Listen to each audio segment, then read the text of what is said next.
Ciao a tutti, ciao ragazzi. Oggi vi insegnerò come si fanno maionese a casa. Con 5 minuti, con tempo pochissimo, potete preparare questo maionese, che sicuramente ogni casa abbiamo bisogno di quello. Quindi ingredienti: un cucchiaino di sugo di limone tedesco, 2 uova, abbiamo 10 g di sale, 10 g di pepe nero, un cucchiaino di aceto di vino, 300 ml di olio girasole. Allora, le cose che abbiamo bisogno: dobbiamo mettere 2 uova,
mettiamo un po' di sugo di limone,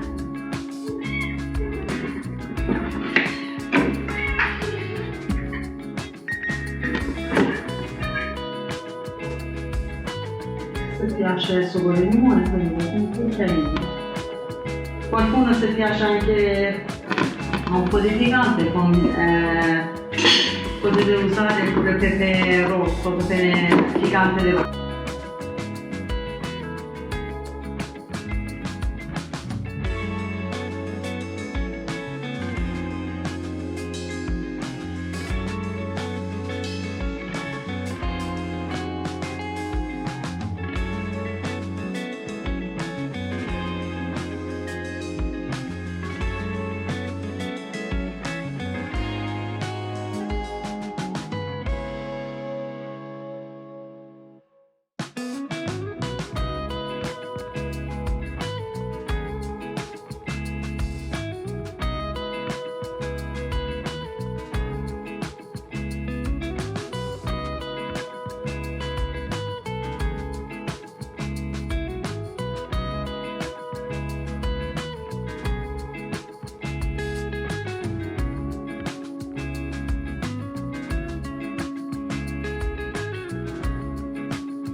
Ecco ragazzi,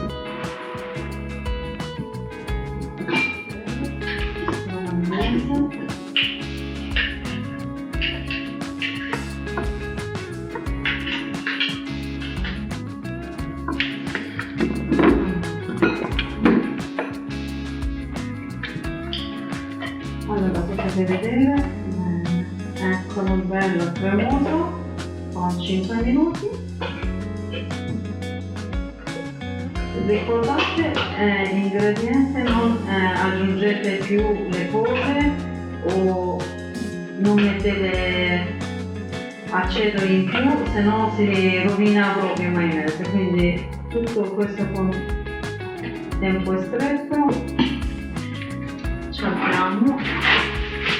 Ecco, allora questo avete visto, questo è il nostro maionese, potete vedere bene. Ok ragazzi, speriamo che a voi piace, potete usare a casa, fate, usate e ci vediamo al prossimo nostro video. Grazie.